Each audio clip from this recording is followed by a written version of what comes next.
Michael Strahan is joining us. The number 92 in New York is retired, and that is big. That's big enough news to talk about. But then you announced that you're going to space. Going to space, man.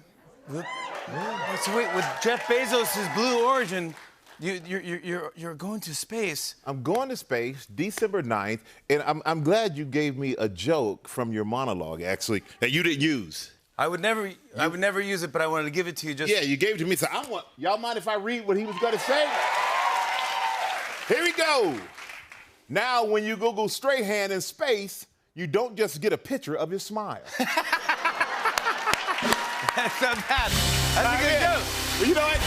So I Googled Jimmy Fallon in space. You know what came up? What? Virgin. Yeah,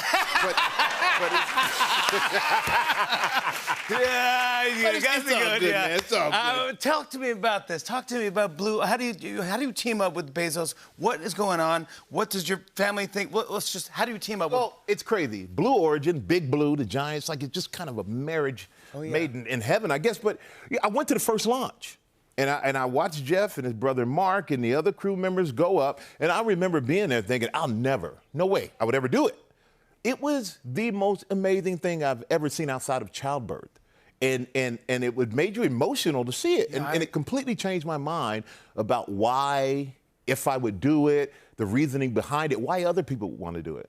And then I pretty much, a few months later or so, got a call saying, do you want to go up? Really? And I had expressed to some people that, hey, I would actually do that after seeing it. And apparently they heard it and they called me and I stuck my foot too deep in my mouth to pull it out. So, what was the part that freaked you out? Was it the launching or was it the coming? All of it was really, like when the rocket comes back down, it's like Iron Man. This thing comes back and lands on the pad.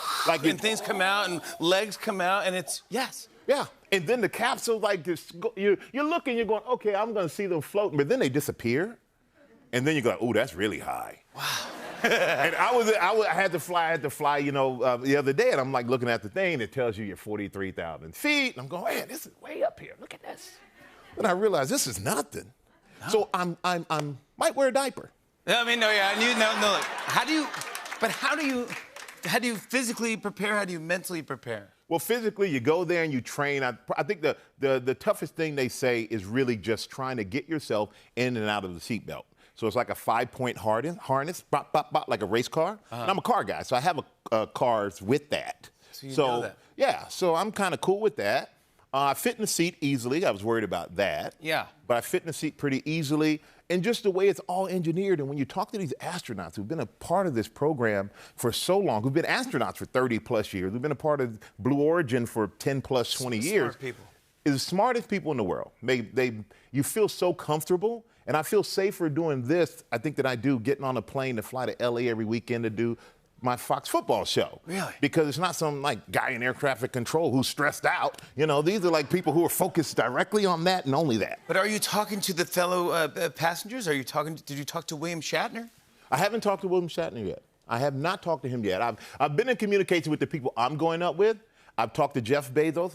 Had a chance to talk to Mark Bezos about it. And the description of it is like even the release of the capsule from the rocket, like it's really not as dramatic as you think. I mean, we're used to Tom Hanks in Apollo 13.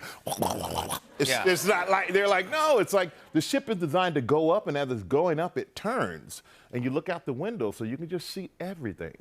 It's really cool. I want to know. I want to talk to you as soon as you, because I mean, William Shatner did it. Came down, and everyone was expecting him to be like, "Oh yeah, I'm Captain Kirk," and blah blah blah. He was emotional. He couldn't talk, and he said, "What I just saw was life and death." And well, I hope that ain't the case. But maybe don't talk to William Shatner. I just want to see don't the talk life to William side. Shatner. But he said it was deep. It was like you saw light, and then you're like, oh yeah, we'll go out of the atmosphere, and then for a second you're just like, everything's just dark, and you're weightless, and you're floating, and you're like, what is this? And then you come back to reality. Yeah. And it just everything in life becomes. It already is precious, as we know, but you really think about it and you go, wow. I mean, it gives you a different perspective. And I think that's what I'm looking for, to see a different perspective on, almost like an outer body experience of looking at planet Earth where we live from outside of planet Earth. Yeah. And kind of understanding the bigger picture of the planet and the bigger picture of why we're here. And for me to be on GMA every morning, but to be able to come in and express that to people from someone that they see every morning and who have the opportunity to do that. And not just someone who goes up and they come down and they do a thing here and there, but to be there every day, being able to explain this. And so that has my curiosity peaked to do it. Well, we love you, man. Be safe. And, I will. I'll be safe. We'll be watching. When I'm back, I'm coming here. Yeah. We'll talk about it. Michael Strahan, everybody. We love him.